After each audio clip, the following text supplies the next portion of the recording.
the untold story of India's 1991 economic miracle. Our goal with the Vishwakul updates is to simplify the biggest stories in the Indian markets and help you understand what they mean. We won't just tell you what happened, but why and how to.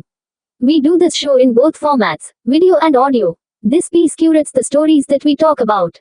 You can listen to the podcast on Spotify, Apple Podcasts, or wherever you get your podcasts and videos on YouTube. You can also watch the Vishwakul in Hindi.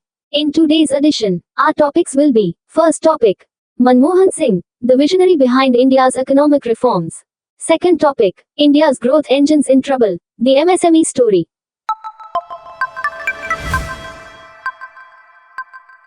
Manmohan Singh, the visionary behind India's economic reforms. Last week, on December 26, India lost one of its greatest modern leaders, Dr. Manmohan Singh. You've probably heard a lot about Dr. Singh in the past few days. He was a towering figure in public life for decades, and his work drew both admiration and criticism. But even with all the tributes, his legacy often feels misunderstood. Most people know he was crucial to India's economic story, but the why is still unclear to many. Let's break it down. Dr. Manmohan Singh was a pioneer in economics. Born in 1932, he grew up in a world where most believed India's economy wasn't strong enough to compete globally. Many thought we could only grow by keeping foreign businesses out. And this wasn't just an Indian idea. Mind you, experts around the world believed developing countries should protect their economies. So, after independence, India embraced exactly this model of keeping foreigners out to protect our economy. We planned our way to development. But the results didn't quite match the ambition. Growth was too slow, and instead of questioning the system, most started to blame external factors. Even as a young scholar, Dr. Manmohan Singh questioned this approach. During his time at Oxford, he refined these ideas under his mentor, Dr. Ian Little, who was challenging the status quo. In his 1962 PhD thesis, Dr. Singh argued that India's obsession with cutting imports was holding us back. Trade, he believed, was essential for real progress. But India wasn't ready to change. For the next 30 years, we stuck to the same policies. At that time, Dr. Singh worked his way up through the government. He was often a lone voice calling for India to rethink its economic strategy. Through papers and speeches, he argued that India needed to open up to the world. Slowly, some in the government started listening to him. However, real change was politically tricky. India had followed a socialist model for so long that reform felt risky. While the government made small adjustments, it couldn't openly commit to big changes. Meanwhile, problems kept building up. By 1991, the crisis hit. Through the late 80s, India's import bills soared, and we took big loans to build infrastructure. Money was constantly leaving the country, but our tightly controlled economy couldn't attract enough foreign investment.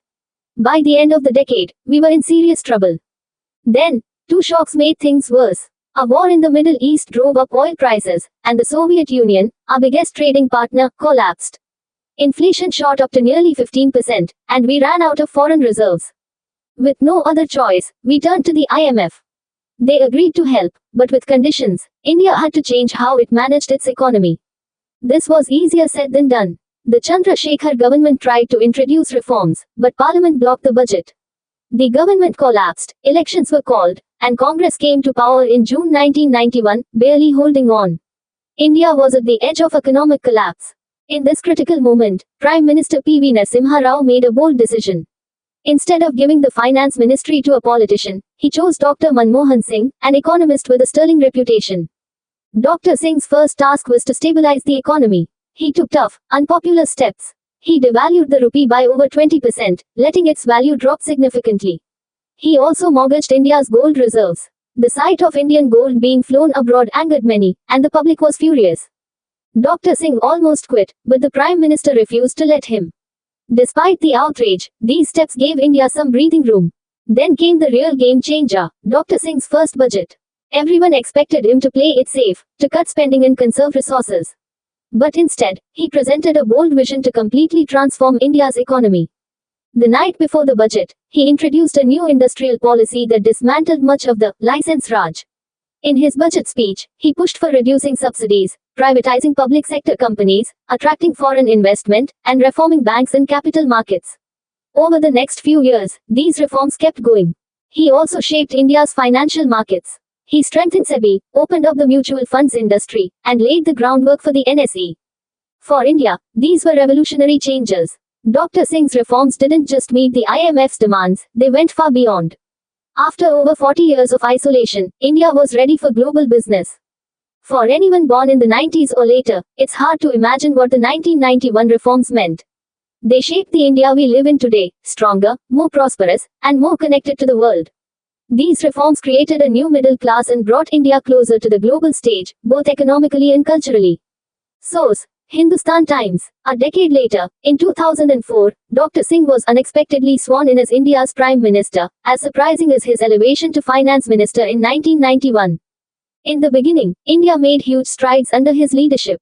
The economy grew at its fastest pace in years. He introduced key policies like NREGA and RTI. He also took a big risk by building closer ties with the US, laying the groundwork for today's strong relationship. But his last few years as PM were tough. Age and health problems, including major heart surgery in 2012, left him frail. He struggled to manage the internal and external politics swirling around him. By the end of his term, his government was overshadowed by controversies and chaos. At one of his lowest points, facing constant attacks on his legacy, Dr. Singh remarked that history would be kinder to him than his critics. And now, as he passes into history, it's clear why. Dr. Singh built the foundation for modern India's economic strength. Without him, our economy would be a shadow of what it is today. There would be no stock markets as we know them, and no Zerodha. We hope he rests in peace. Source: X.com. Second topic: India's growth engines in trouble. The MSME story. When we think about Indian businesses, certain names almost always come to mind. Tata, Birla, Ambani, these are the big players that dominate our headlines and control boardrooms. But here's the thing, the real story of India's economy isn't just about these giants. Behind the scenes, there are unsung heroes quietly working to keep the entire system running smoothly. These are the micro, small, and medium enterprises, or MSMEs, often called the backbone of India's economy. And rightly so. Let's talk numbers. MSMEs contribute about a third of India's GDP. That's a significant chunk of the economy coming from businesses that are small in size but massive in impact. They also account for 40% of India's exports and provide jobs to over 22 crore people. Imagine this, out of every 100 people working in India, nearly 30 owe their livelihood to MSMEs.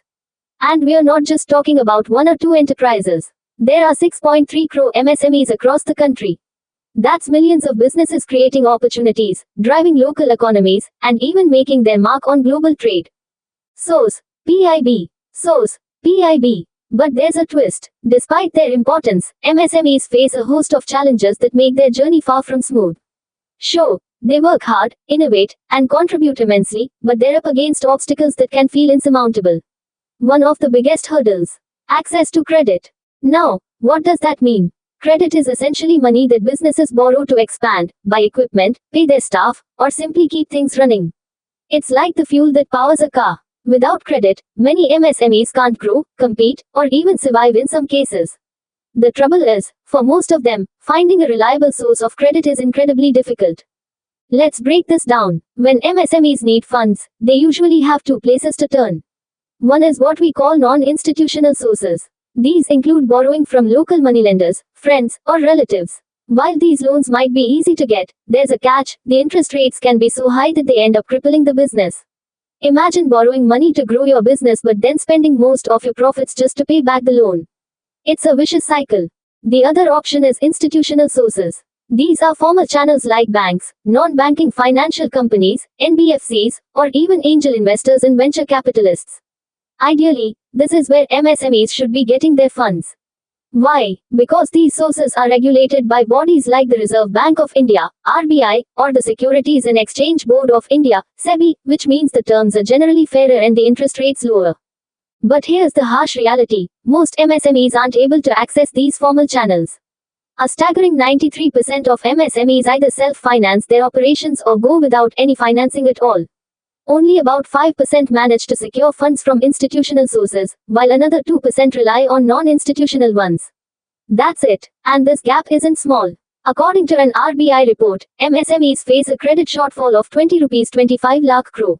That's how much money they need but can't get their hands on. Why does this happen? The problem has two sides. On one side, we have the supply side issues. Even when an MSME has a profitable idea or business model, lenders are often hesitant to give them loans. Why? It's because many MSMEs don't have proper financial records or enough collateral to secure a loan. Lenders also see these businesses as risky because they're small, informal, and sometimes not even registered. On the other side, we have demand side issues. Many MSMEs don't even try to get loans because they know they'll be turned down. They might lack credit scores, formal registrations, or even basic financial documentation. And without these, banks are unlikely to take the risk of lending to them. It's a classic case of being stuck in a loop. MSMEs can't grow without credit, but they can't get credit because they're too small or informal. Source: IBEF. Recognizing the importance of MSMEs, both the government and the RBI have stepped in to try and address these challenges.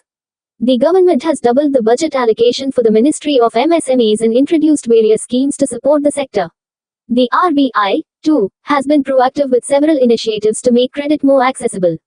Source: msme.gov.in. One such initiative is Priority Sector Lending (PSL). Under PSL guidelines, banks in India are required to allocate a specific portion of their funds to micro-enterprises. This ensures that smaller MSMEs have a dedicated pool of money available to them. Another significant step is the policy of collateral-free loans for amounts up to 10 lakh rupees. This removes a major barrier for small businesses that don't have assets to pledge. There are also technological solutions like the Trade Receivables Discounting System, TREDS, which allows MSMEs to get early payments on their invoices. Think of it as a way to unlock money that's stuck in pending payments from buyers. Then there's the Account Aggregator framework, which integrates data like GST filings to help lenders assess MSM's financial health more accurately. This makes it easier for businesses without traditional records to secure loans. In 2023, the RBI even piloted a unified lending interface, ULI, to simplify and speed up the loan process. By automating credit assessments, this digital-first approach makes borrowing quicker and more aligned with the needs of MSMEs. Additionally, the RBI has introduced a revival framework to help struggling MSMEs restructure their loans and get back on their feet. But the system isn't just about what's done for MSMEs. It's also about what MSMEs can do for themselves. Formalizing their operations is a crucial first step. Registering on portals like Udyam, filing GST returns, and maintaining clean financial records can go a long way in building credibility. Lenders need to see that an MSME is a serious player, not a risky gamble. Credit discipline is another essential habit. Choosing the right kind of loan, using it responsibly, and repaying on time can help businesses build a strong credit score. Investing in capacity building, like attending financial literacy programs or using fintech tools, can also make a big difference. Leveraging platforms like TREDS to ensure timely payments can improve cash flow and relationships with lenders. The road ahead is challenging, no doubt. But it's also full of potential. MSMEs are too important to fail. They're not just businesses, they're lifelines for millions of people.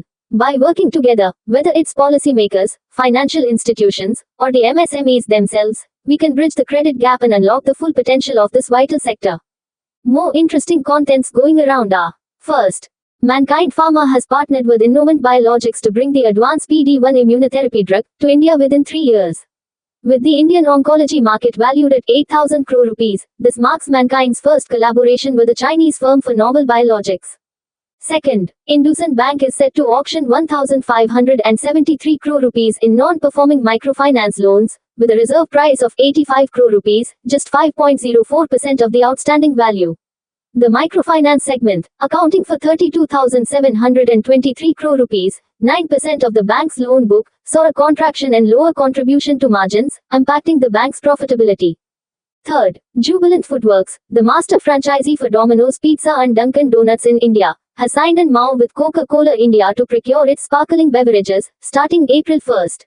This comes shortly after Coca-Cola announced selling a 40% stake in its local bottling unit, Hindustan Coca-Cola Holdings, to Jubilant Bhartia Group. Coca-Cola's portfolio includes brands like Sprite, Thums Up, and Limca, which will now be available across Jubilant's restaurant chains.